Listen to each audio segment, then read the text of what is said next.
Listen, I'm going to give you some game real fast, ladies, but y'all got to pay attention, okay? Because some of y'all be not using your brain when it comes to the game.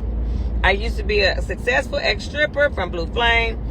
Hey, I'm a business owner now, own 2 businesses, and I'm a successful actress on Tubi. But I'm going to tell you something that I learned in these streets with messing with these fellas and leveling up in life.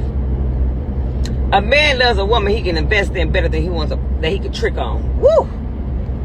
A man loves investing in a woman that got dreams and goals versus than a female that just wants cars and clothes and hair and wigs and nails.